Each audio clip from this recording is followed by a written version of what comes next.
creativity is who we are, isn't it? Like, we are creative spirits. We are, when we can tap into our higher self, we have the potential to be unlimited in all of the capacities. We have so much potential, and that process then gives us the scope to be colourful or black and white. So we can choose. And so the very nature of the choice means that we are in our creative genius. Mm-hmm. This is my life. This is my painting. This is my artwork. And how am I going to experience it? Am I going to experience it as the black and white version, or am I going to experience it as the colour version? Welcome to Soul-Led Creative Women, a podcast for women passionate about personal growth, seeking bold, brave ways to navigate life's ups and downs. I'm Sam Horton, and in this episode I talk with Elizabeth Makepeace. We talk about honouring your creative essence and magic, and we talk about Elizabeth's amazing spiritual journey and work. Enjoy. So today I have Elizabeth Makepeace with me. If you're curious about energy and magic, then you need to meet Elizabeth Eleanor.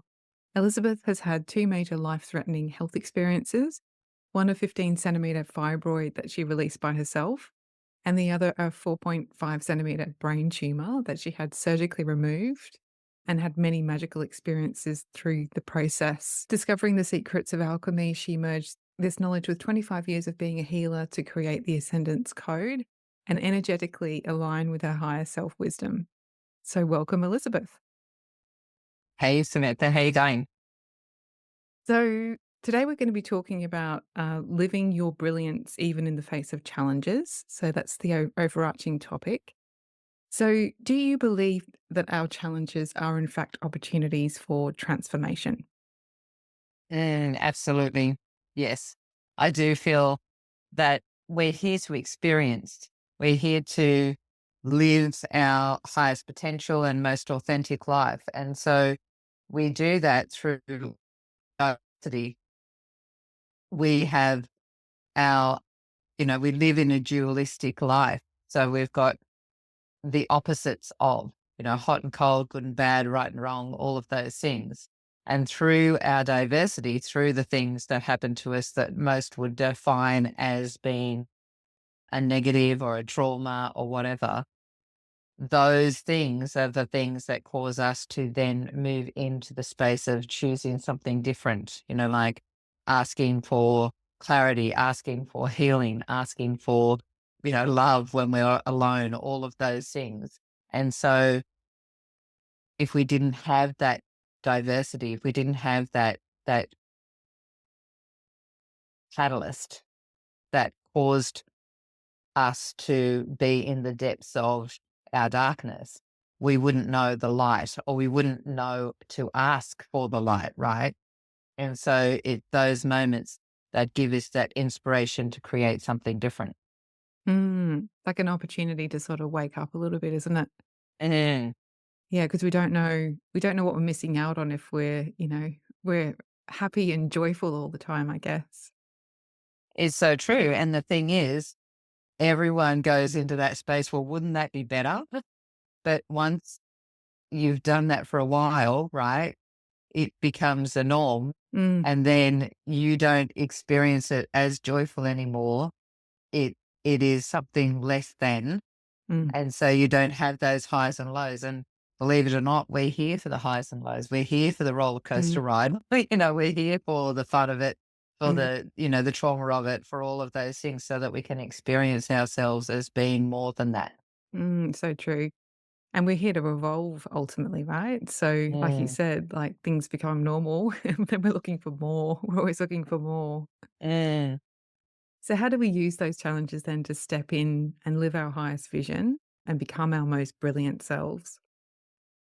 Well, that's the thing, isn't it? Because what happens is we go into these moments and we get stuck in into the trauma of it, and we sit in the pain, we sit in the discomfort, and we sit in what's not only defined from our previous experiences, right? The memories of doing this before, our childhood, or however we perceived it as a kid.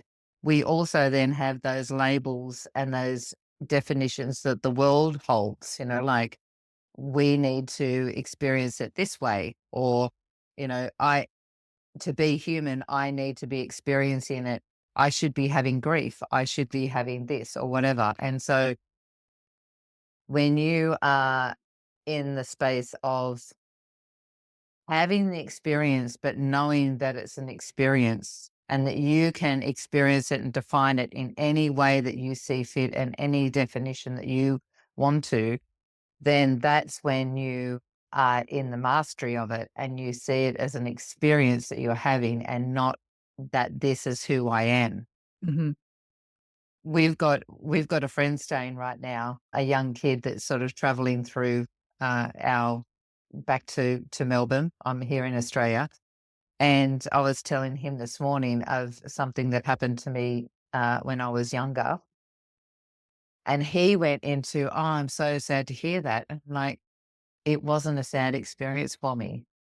Mm. And like watching him try and calculate that because this is supposed to be Mm. sad, and I'm like, no, it was actually the way it was meant to be. And I was able to experience it from a different point of view. And through that experience was able to come to a different understanding of myself and my relationship with my mother through that as Mm. well. Like, Mm. yeah.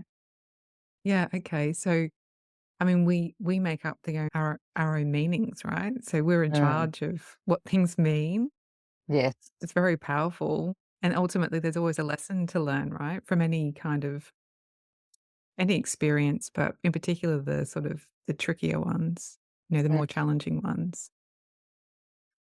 We go into these things, into this darkness, into this whatever. I mean, I'll share actually what the experience was. I was telling him how I lost a baby 20 weeks in. So a little girl, I birthed her.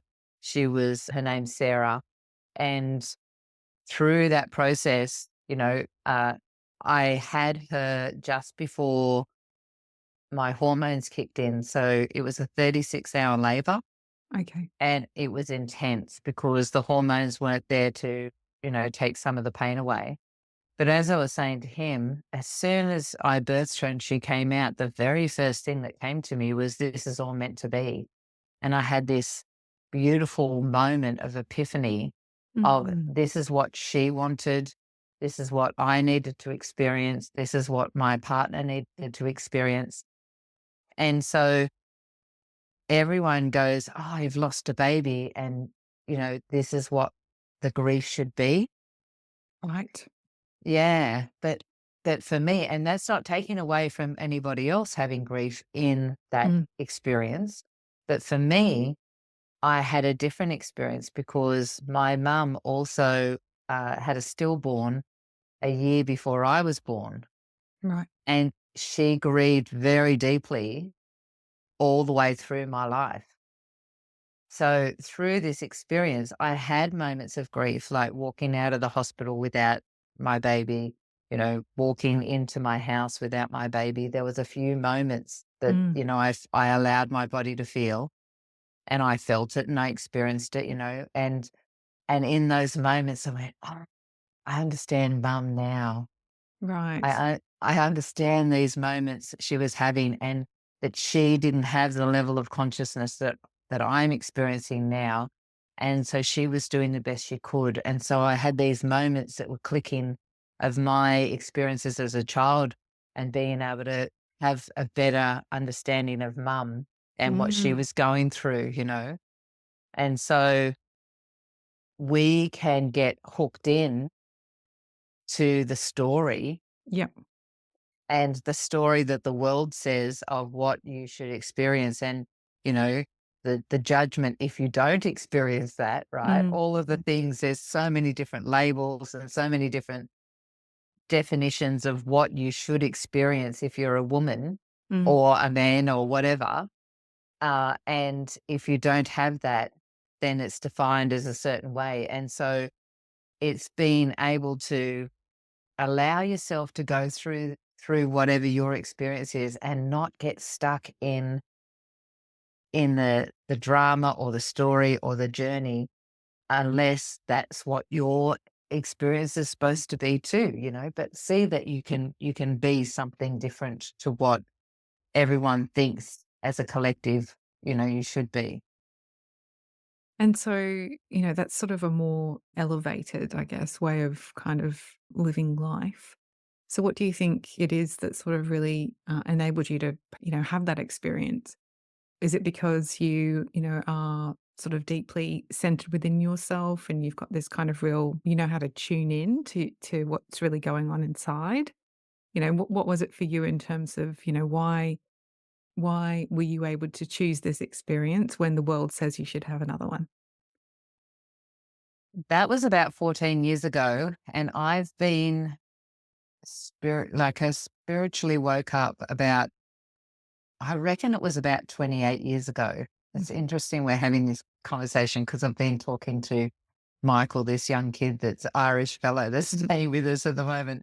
And so it was about 28 years ago that I spiritually woke up and consciously started experiencing the realms that are more than just here, our conscious and our unconscious. And so I also had experiences that were sort of unconscious all the way growing up as well. So, my dad died when I was 15. I knew he was going to die somehow, didn't know how, but I Mhm. just had this knowing. I also had this thing as a kid that I'd come down from somewhere and, like this weird stuff going on, but, like I didn't let it override me, but I just, this knowing, I'm here for some reason and I've come down from somewhere and, I'd have these conflicting conversations with myself, come down from where and what am I doing and all of these things, Mhm. and like they'd just be fleeting moments. But my dad died when I was 15 and it woke me up to this, where did he go? I had this feeling he was in a library somewhere, was like, wait a minute, my auntie's Christian, you know, is there a library in heaven? Like, where's the library? Like it was all a bit weird for me.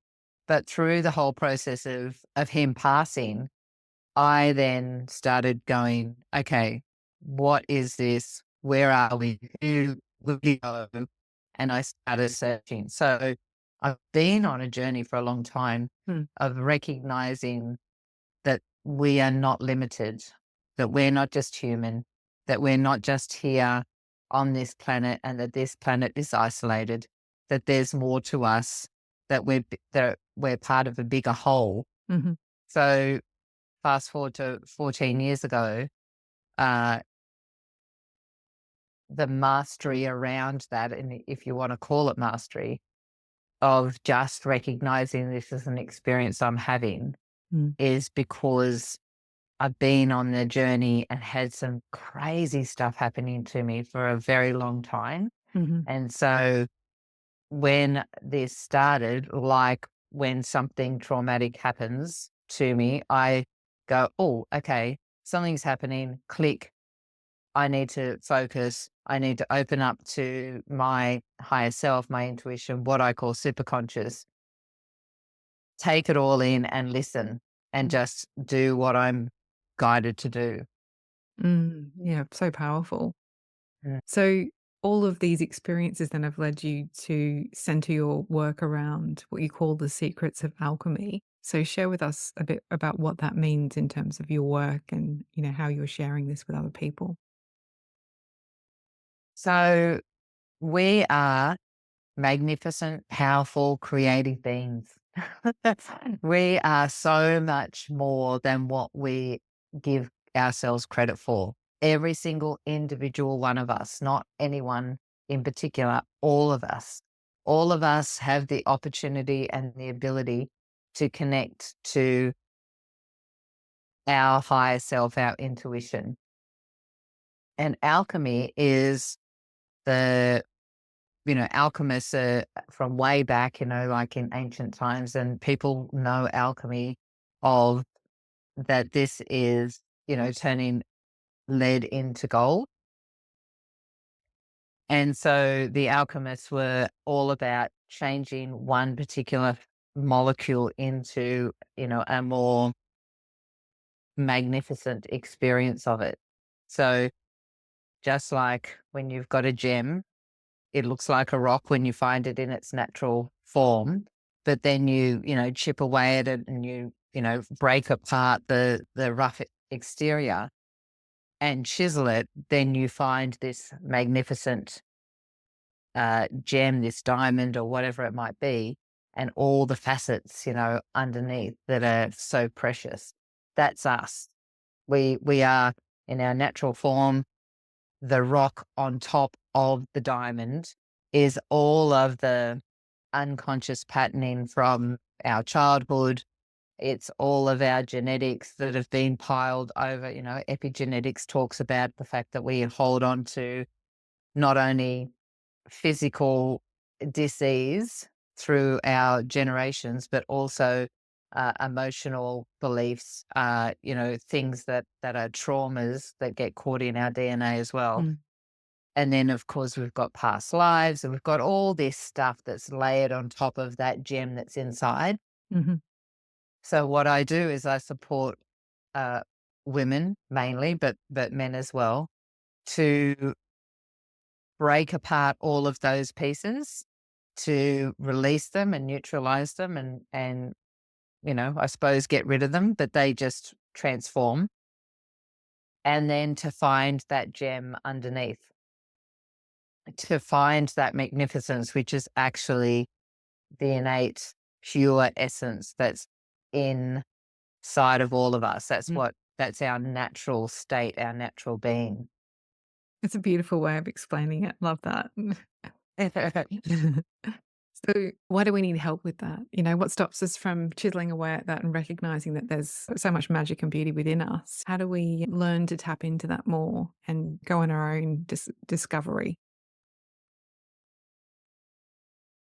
What stops us is the fact that we have so many generations. Just think of how many people have been on this planet. Like, all of that genetics that's within us. I mean, even the Bible talks about, the sins of the father will be passed on from son to son for generations. I think it says 7 generations or something like that in the Bible. They're talking about epigenetics in there, and it says this layering of information because we come down, just as a premise, we come down to the planet and decide as a spirit that we want to experience ourselves. And here we are, we go, I want to become a physical form and experience myself in duality so that I can experience my magnificence. But to do that, you've got to come into the darkness. So you come into the womb and then you're birthed, in whatever way you're birthed. And you're this beautiful, creative being that is just experiencing life in all of its magnificence, totally connected to the all that is, like you see a baby, it doesn't know that those fingers are connected to it. But the more a baby is here and starting to experience the dimension of, the third dimension and the heaviness of being here, because it's pretty heavy being here, it then starts taking in and soaking in all this information because a baby between the ages of 0 and 7, but definitely 0 to 3, is in the same brainwave frequency as someone being hypnotized. So no reasoning, no way of rationalizing anything, just absolutely absorbing all the information that's in its environment so that it knows how to live, how to survive. Mm. Because in the womb, it just had to be. You were fed, you kept warm, you had a house, all of the things. You just had to be and hang out. Soon as that umbilical cord's cut, next thing, you need food outside of yourself. You need to breathe air, which must have been extremely painful, from fluid in your lungs to all of a sudden now there's air in your lungs. Mm. There's cold, so someone has to put warmth around you. You need nurturing. There's all of these things that are external to us. And we start looking as, there's something outside of me and I need that to live. Well, we become helpless, don't we, when we Mm, first arrive? yeah. We're not Yeah. self-sufficient in any way. No. Mm. And we're absorbing and we're going, I'm here and that's there. Mm. And so we start going, okay, if I cry most of the time, and in a healthy experience, when I cry, I get fed. When I cry, that wet bum gets changed. When I cry, someone puts warmth on me. When I cry, I get loved and cuddled. So I learn how to communicate to get what I need. And then as that little baby starts growing, that little baby then goes, if I do this, I get into trouble and I get smacked. So I better not do that. But if I do this, I get praised. So now it's learning how to get praised in this family. Mm. So if you're in a house full of thieves and that's your life and you decide you don't want to steal, you work out very quickly that that's going to be a punishment to you. Mm. So in a house full of thieves, you've got to steal to be praised. So it might not be right for society, but for that family, you learn that that's the way we are here. Mm. So what happens is in that first formative years, we are soaking up how to smile, how to eat, how to walk, how parents relate to each other if they do, how to deal with money, like what's the frequencies, what's the emotion around money, what's the language around it, what's love, do we cuddle in our family, are we neglectful? All of those things are being built into us from 0 to 7. And now they're implemented into our unconscious because our unconscious is robotic and patterns of behavior. And now it's stuck like a software. Yep. We've got software and this is the way it is. And the unconscious goes, just like I move my feet to walk, I now behave this way around love, money, relationships, wealth, food, whatever it might be.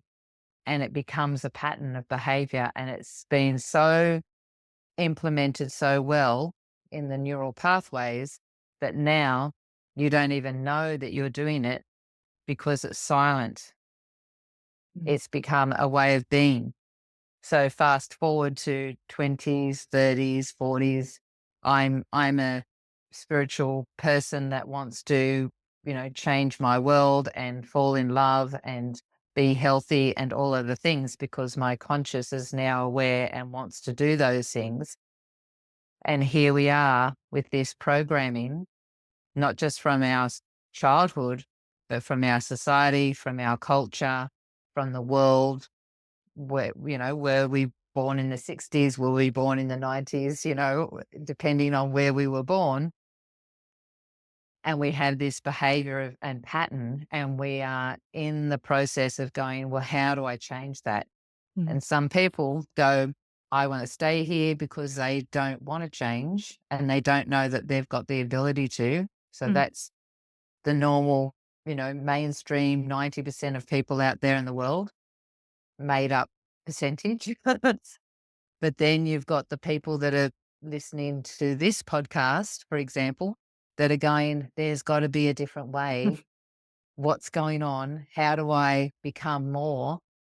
And so you can do it by yourself, right? Mm. You can go, I want to change and this is what I'm going to do. And so you start shifting your mindset. You can use hypnosis, you can use NLP, you can use mindset training, all of those things.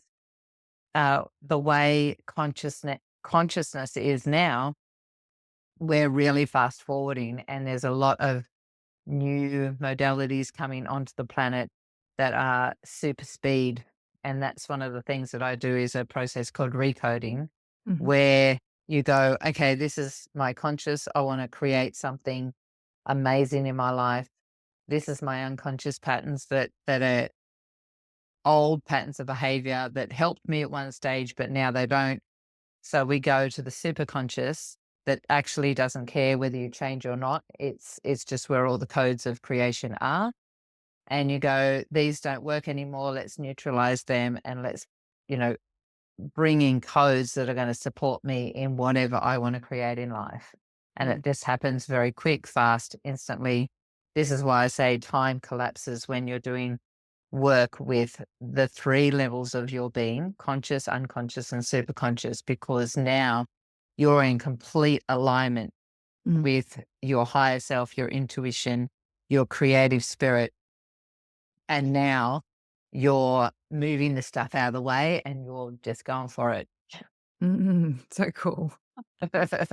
So you're reflecting back on that sort of childhood experience that you explained. Obviously, that's, quite a common experience for people.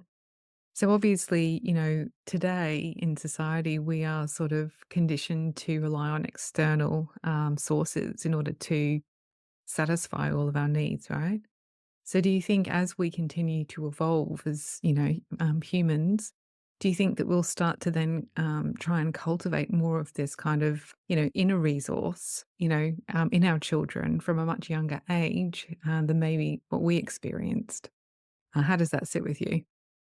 Absolutely. I feel as a culture, as a planetary consciousness, we have been evolving for millennia, like for millions of years. And we're moving into a new way of being. The way I see it, all that is everything. And so, even in biblical texts like the Bible, it says, the very first thing it says, I am the Alpha and the Omega. And so there is a bigger consciousness. So here we are as an individual, right? And we're experiencing ourselves as separate, and we're experiencing ourselves as individual, and we're evolving our consciousness from birth all the way up. And, we get to the end of our life and go, that was a pretty good ride, or it wasn't, depending on what you did and how much you explored and how much you transformed and all the things. Then you've got our collective consciousness of the world that's going through its own transformation. But you can imagine that, as above, so below, there's another consciousness that's also evolving and experiencing. And so the texts of the world, these sacred texts, are all saying that there is this beautiful new way of being that we're all collectively moving towards. Mhm. And I personally feel that we're very close to it. I feel like we are in a space where we've we're done. We're done with all the pain and the suffering and the chaos and the trauma. And we see what that experience, we've played it out so much. We've seen devastation, and we've seen, children starving, and we've seen all of the, you know, potential of both the good and the bad. And we're choosing as a society that that is enough. Mm. It's time for us to really start experiencing our magnificence, and let's do that collectively. Mm. And I feel that there's way more light coming to the planet that's on the planet. These kids that are waking, that are being born these days are open, awake, and ready, and really taking society to a new level of, like, breaking down beliefs and all of those things, and behavior and how school's been and all of those things. It's just breaking down of the old patterns so that we can move into this new way that I'm super excited to experience. I can't wait myself. So It's a nice idea, isn't it? It's a nice it thing to is. think about, yeah, for the future. Mm. So, when I looked at your website, I could see that a lot of your work is strongly focused around helping people with relationships. So, what role do you think relationships have in shaping how we live our most brilliant lives? I think that they're extremely important because we're here as an individual, experiencing ourselves as an individual. The way we learn about ourselves and the way we experience ourselves is through relationship, through seeing I'm here, you're there, and I know who I am because I'm standing in front of you and we are relating. So you could be showing up in a way that is aggressive or, conflicting or narcissistic or whatever it is. And through that experience, I get to choose, am I going to fall into that and be a victim? Am I going to fall into that and allow my unconscious that may have experienced this as a child take over and get sucked into it and be less than in the experience? Or am I going to stand in my sovereignty and see that that is something that you're experiencing yourself as, but it actually doesn't touch me because I want to experience myself as empowered? And so, again, it's very interesting because we were just having this discussion, me and Michael, the guy that I have staying here, and he is a people pleaser. So one of the things he was saying that he's, living in a flat with, 3 or 4 other backpackers, and one of them is a young girl that her story, her way of dealing with trauma is that she gets very aggressive. And so Mm, he goes into feeling concerned and wanting to please her because it brings up stuff from his childhood. And I said, when you can actually stand in your own sovereignty and be curious and go, wow, like when she's having her, conflict and she's going into her trauma and go, wow, you know, that's really interesting that you're behaving that way. Does it feel good to you? Like, mm, mm, is that working? Because it's not working on me. But if you want to have a conversation about it, we can talk, mm, and see if you can shift the way she's been around you, mm, either way. So we get to learn more about ourselves mm. based on our relationship with others, partners, friends, Mm. co-workers, bosses, all the things, Yeah. governments. Mm. Yeah. And just, as you're sort of explaining that, I was getting, it's really about giving her the opportunity to become more aware, right? In that scenario, Mm, because when you're in those moments, potentially she's not even really aware of, how it's looking on the outside because it's obviously internalized. Yeah, very powerful.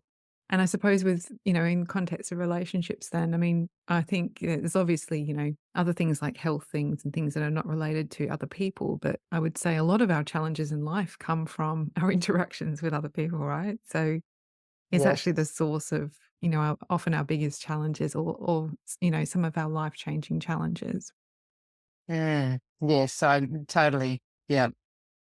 I define myself, right, through who I'm being with other people. Mm, Mm. yeah. And, like I just said before, it sort of also is this constant building of awareness, right? Because people are responding to you all the time, Yeah, and you yeah. don't know what you don't know until you get a response, right? Yeah, absolutely. Yeah.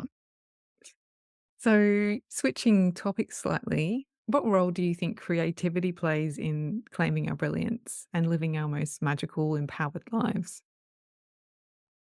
Well, creativity is who we are, isn't it? Like, we are creative spirits. We are when we can tap into our higher self, we have the potential to be unlimited in all of the capacities. We have so much potential, and that process then gives us the scope to be colourful or black and white. So we can choose. And so the very nature of the choice means that we are in our creative genius. Mhm. This is my life. This is my painting. This is my artwork. Mm. And how am I going to experience it? Am I going to experience it as the black and white version, or am I going to experience it as the color version? And so in any given moment, we have the choice of how am I going to put that person down, or am I going to love that person? How am I going to show up Mm. as my higher self here on earth, or as my limited identity that's only knows trauma? And Mm. so that creates, the fact that we can make a decision and we have free will to do that is the creative essence of our spirit, right? Isn't it? Mm. Like Mm. we've got that ability to be and do and experience whoever we want to be. Yeah, it's the magic in the diamond that you were saying before, right? It's what makes us Mm, unique. mm, absolutely. So powerful. So tell us about your own story and how you've created your own magic in your life, and what's really, I mean, you've sort of touched on it briefly with on one of your experiences, but obviously we're the sum of many things. So tell us a bit about your story and how it's led you to the work you're doing today. My whole journey has been this creative magic that I I've just been following. I've been following my higher self. I've been following my creative essence, I suppose. And at the same time, allowing myself just to be normal and human and innocent and all of the things. In fact, I would say that um, the reason that I have been able to do the things that I do is it's all based in my innocence. I just totally open to everything and anything. So the magic is been all my life from, waking up spiritually in a way that I wasn't expecting. I went and saw a psychic, sort of protesting. It wasn't something that I was interested in doing, but I went and saw her anyway. And she's the one that said, "Oh, you can do what I do, but obviously you don't know it." And I went on this journey, started finding that I can feel and do and experience energy. Didn't believe it, had a lot of Christians in my life. So I was like, am I working for the right side? I got 3 shooting stars when I asked that of the universe. So confirmation, little tiny things like, working out who I was talking to. I had an experience where I'd been, trying to work out, am I experiencing God in my head, that's talking to me? Or, is this is this my subconscious or whatever? And I had this experience where my house was a mess. My son had been looking for his paper airplane the night before and made an absolute mess of the house. And I walked in after taking them to school, and we had found a cat that had got attacked by 2 pit bull terriers. And so its back was broken, and we were trying to sort of help it. And it had gone and done diarrhea all over Mhm. everything in the house, right? And I looked, and I just was already in that space, a single mom, doing it hard. And I looked at this room and I'm like, oh my gosh, like, I was just in this despair. And I got this thing in my head that said, just go in and start washing up. So I walked in, went and started washing up, hands in the water, soothing my soul a bit. Halfway through, got this voice say, just go and put the clothes on line. Went and put the clothes on line. Halfway through the clothes, go and do the bed, like, and I just listened all the way through. And by the end of the day, the whole house was clean, spotless, and I was peaking with energy Mhm. because I had just listened all the way through. So Mm. those little tiny moments were the ones that brought this magic to me. But as you were saying in my bio, I've had some pretty big moments too, like a 15 centimeter fibroid that I released by myself, 4.5 centimeter brain tumor. That was just absolute magic. When I found out that I had this tumor in my head. Actually, what had happened, it started before that. So I was like, I think I need to go to the doctor. I was getting a bit wobbly and I'd been having pressure headaches that were getting more intense. And I'd seen a doctor a little while before, actually 12 months before. Uh, I was taking my mum to this doctor and I'd mentioned that I was getting some funny headaches. And she said, "Oh, it doesn't sound like anything medical," which was enough for me not to go back. I was a massage therapist at one stage, so I thought my neck was out, so I was doing all the things I could myself. But then 12 months later, and it was getting worse and worse, and I was getting results, but just not getting past this particular place. And then I nearly passed out one day, and my daughter had a go at me, like, "Just go to the doctor and find out what it is, and then you can do your stuff," right? So this is at the tail end of COVID. So generally, you couldn't go in and get Mm. a doctor's appointment straight away. The magic started when I went, "Oh, where will I go?" Because I didn't have a local doctor that I knew. So I just Googled the closest, rang up, got an appointment straight away that day. Just happened to go to a doctor that had done 4 years in neurosurgery prior to being a GP. Went in, he saw it, he saw my eyes and went, "There's something there. You need to go and have a CT scan tomorrow." Went and had a CT scan. They ring me straight away and say, You've got this piece of fruit in your head." It was 4.5 centimeters. Mm. He says to me, "You need to go to emergency, and, straight away, pack your bags. You won't find a neurosurgeon in emergency on a Friday afternoon." What happens? Neurosurgeon walks in, does all the tests on me and says, "How does someone like you get something like this in your head? You should be having blackouts, seizures, and balance and coordination issues, and you've just got headaches." Let me go home for the weekend, made the decision, yes, I'm going to get it out. Went in on Monday. I was just about to uh, launch my course, my Conscious Creator course, which is my signature program. I had 20 women waiting to jump into this course.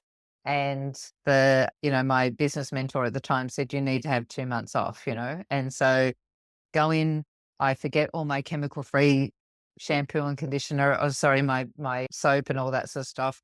Go into the toilet and here's someone's left shampoo and conditioner chemical free for me. I'm laying on my bed just scrolling and looking at things, and I see an email that makes me go, "Oh, I'm gonna use that when I get out. I better," it was asking me to verify myself. Without going into the details, while I'm laying in bed, I get a five-figure payout into my account, that I wasn't expecting, right? $12,990 comes into my account just as I need to have 2 months off. The last nurse I saw in the ward, her name was Angel, not abbreviated. The first nurse I opened my eyes to, her name was Crystal. Mhm. The surgeon said she got the whole thing. It popped out at her. I had no follow-up treatments. I had no pain afterwards. I woke up, just was walking, showering the next day, the whole thing. It was just one thing after the other, and it flowed so well that, like, I can't believe it was a life-threatening experience because it was just this thing that happened, you know? Mm, mm. So What do you think it that was was trying to teach you then? What do you think the lesson for you was in all of that? Um, I don't know if there was a less well, Okay. I just think that this is one of the things about life is that we're imperfect, right? Mm.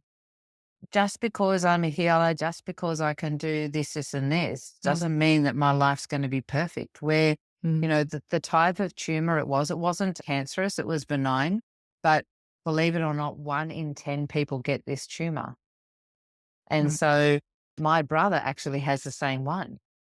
So it's his one that needs to stay there because of this, Location. circumstances. Mm. Yeah, and it's smaller than mine or the one that I had. And so sometimes just stuff happens. Mm. And so uh did it happen because I needed to have that experience?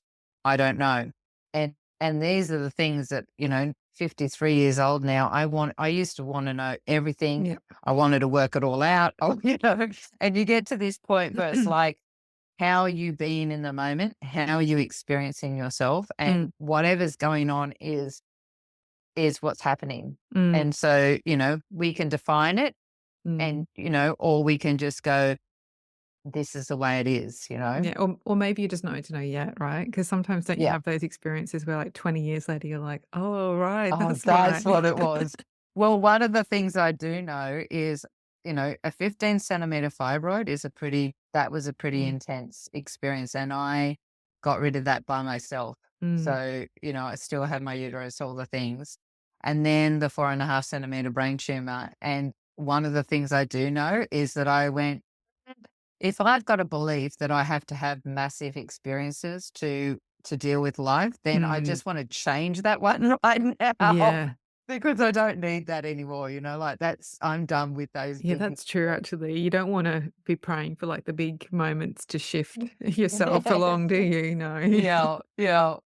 So, yeah, so all of those things are experiences that we have. Mm. And maybe it was, another the 15 centimeter fibroid, I do know that that happened. I could have died because Mm. I was being stubborn. I can be very stubborn with my own lights. Mm. And I was in a place where I was ignoring it. I was ignoring the pain. And then I had this realization, oh, maybe I need to have my uterus out as part of my experience of life. Mm. And that surrender is why I'm still here. Mhm. And so those big experiences are, the things that,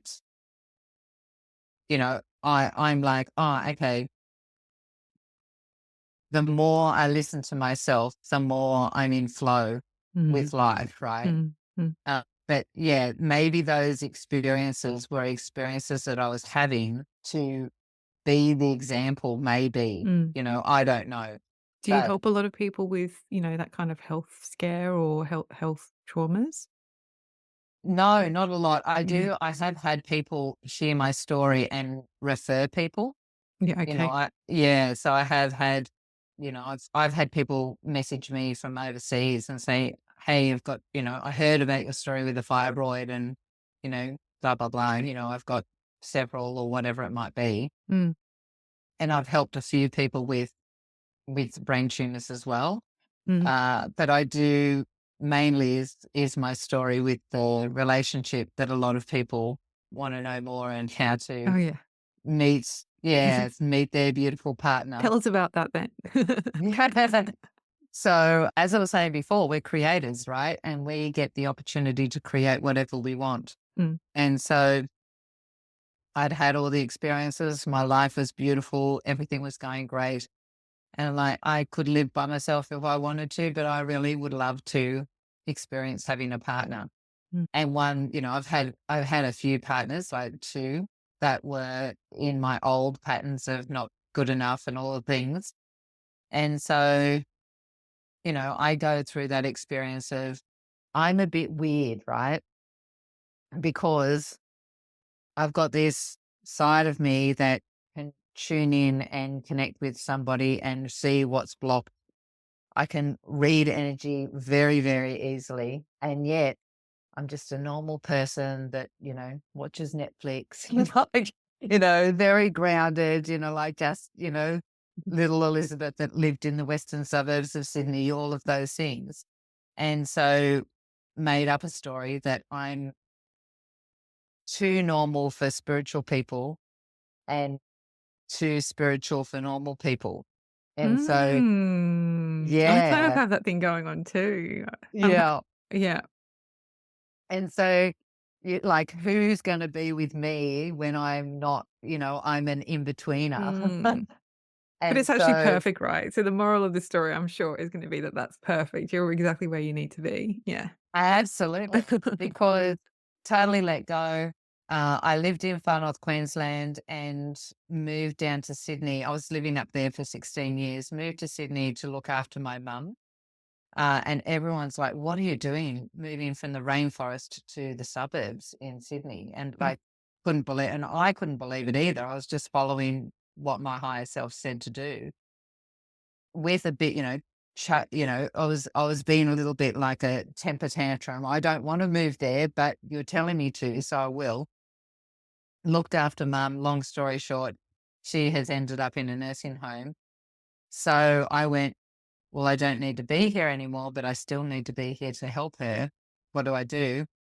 Had met some other guy a bit further down at 3 hours from Sydney and went, oh, this area is so much like up in far north Queensland. I'm going to move to this area. So I moved close enough to Sydney that I could still get there quickly, but, live at the beach. There's rainforest, waterfalls, all the things here. And yeah, one day there's two things. I wanted I said to my higher self, I don't want to miss, if I've got a man out there, I don't want to miss him. He's got to smack me in the face. Like, yeah, I don't want to miss him in any way because if I'm, like I had this thing, I don't want to I want to make sure that I don't miss him. Yep. So, I want to make sure that there's all the signs Mhm. like I've had in everything else in my life. So one day I'd been online for however long, like a long time, doing a training. And dinner time, I thought, oh, before I make dinner, I'll just go down the beach and put my feet in the sand. So I went down the beach. I was the only one on the beach, and the waves were really big. So, as a business owner, what do? You go on Facebook Live and show it. Oh, look at these waves, So I'm on there, and this guy walks past. Now, when I'm online on my phone, I don't interact with anyone. I'm present to what I'm doing. But you see me wave because he waved at me. And on his end, he gets halfway down the beach and he said, I turned around and I'm like, who on earth is that? So he gets to the end of the beach and his higher self saying, go back and talk to that woman. Mhm. So he comes back and I'm off Facebook and I'm looking at the ocean and he walks back and I said, wow, aren't the waves big, And that's how we start talking. Felt completely comfortable with him straight away. Didn't think anything of it, like I didn't think, oh, this is my man, nothing. Just we found out that we lived in adjacent streets. We both loved sunsets and sunrises and plants. And he was telling me about the waterfalls, and I didn't know about all of these things. We just got on straight away and became friends. Well, he goes to friend me on Facebook, just as a bit of a backstory. I've been a healer for 25 years, and my maiden name was Payne, Mm. Payne. And he friends me on Facebook, and here he is. His last name's Makepeace. Like, who makes their name up as Makepeace? So when I saw him, I said, why did you make your name Makepeace on Facebook? And he said, because it's my last name. Like, you're joking, right? I couldn't believe it. And Mm. he was muggle, right? He had no concept of spirituality. But as soon as we connected, we just connected straight away. I wasn't saying yes straight away, but like it just built and we just got into this beautiful friendship. And then nurturing and caring, and Mm. just realized I was in love with him and he was in love with me. He said, I fell in love with you at the beach. And he is on his own spiritual journey. And so Mm. he's, very intuitive and yeah, just a And beautiful, and beautiful just man. just for context then, I hope you don't mind me asking this, but how old were you when you met him? 50. Yeah. So, So, anything's and possible, yeah, right? absolutely. And he's 50. So we're both born in 71. Mm. And this January, it'll be 3 years. And we've never had a fight. Like, still, as I said, Michael stay with us at the moment, and he said, "You two are so cute together." You're just so in love, like, and I That's so just, lovely. yeah, just Mm. appreciate each other and just blend in, and so Mm. it's possible for anyone. That's so beautiful. Thanks for sharing that. So, in terms of the day to day, then you said that you're a pretty down to earth person. What does your own self care routine look like? How do you look after yourself? So one of the things is when I wake up, I make sure that I make the bed, so that I've done a completion first thing when I first wake up and I've got order in my life. I make sure that I don't go on my phone or any social media. So I'm unplugged for at least an hour. Generally go for a walk, have lemon water first thing in the morning, go for a walk down the beach so that I'm uh, in nature, see the sun rise, and just be in my own energy. Meditate for a little while, and do what I call choices in the morning. So I'm choosing to create a life that I love. I'm choosing to be the creator. So I'm empowered, Mhm. making my own choices so that I'm not influenced by this Mm. social, the phone. Mm. As soon as you start plugging in to social media, emails, phone calls, whatever it might be, you're in somebody else's energy and you're Mm. being influenced by somebody else. Mm.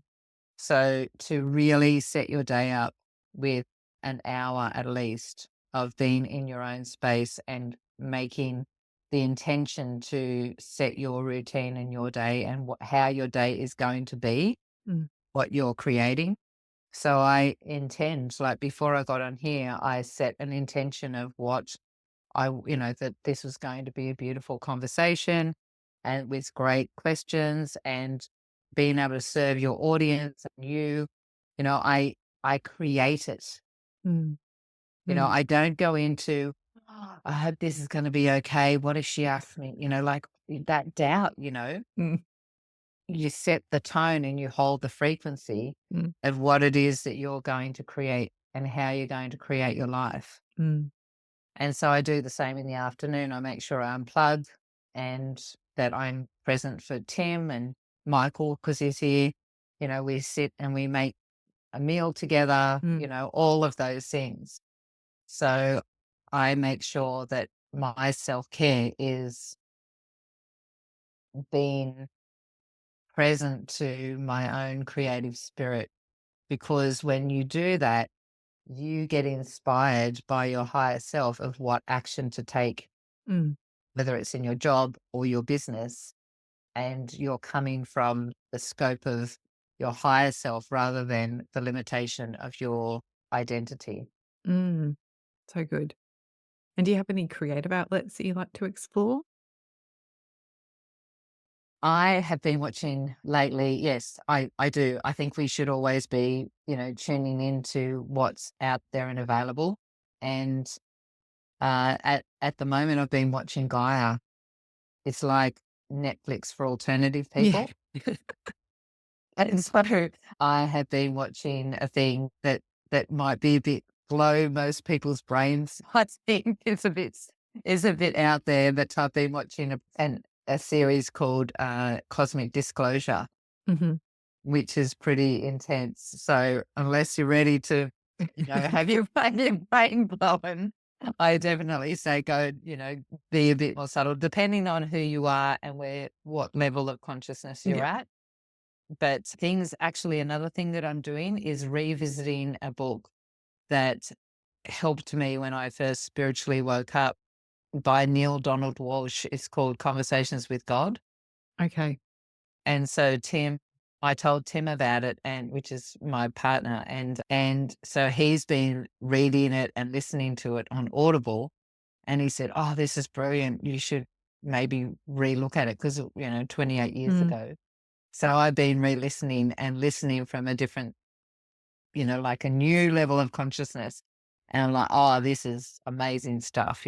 So mm. I've been re-listening to that as well. Oh, that's good. So, for all the women out there who want to create more magic in their own lives, what powerful questions would you have them ask themselves today? The very, very best, most powerful question is in any moment, who am I choosing to be? If you're standing in front of somebody else and or who am I becoming? Mm, mm, Who am I in this moment? Uh you could be standing in front of somebody and I'm feeling into, let's say, your boss, and generally you feel powerless because your boss is controlling. In that moment, am I going to feel powerless again today? mm, Or am I going to see my boss's identity coming through, and their choice to overpower me and to try and control me is just their own story, and I'm not going to take it on.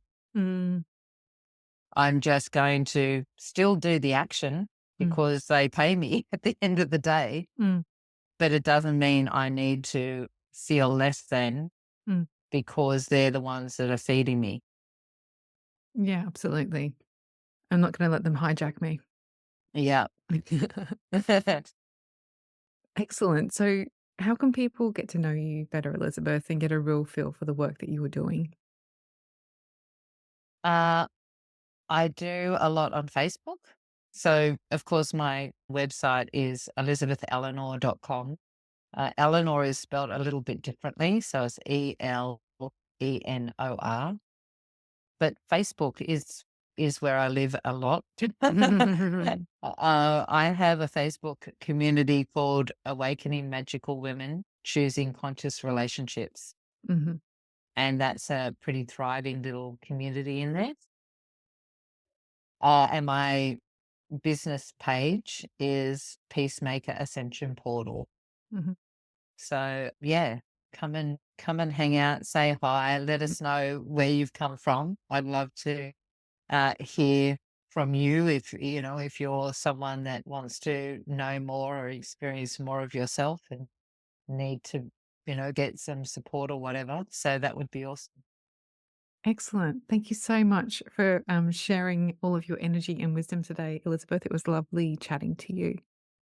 Thank you so much, Samantha. That was awesome. Start reconnecting with your inner creative magic with a powerful 10-minute meditation.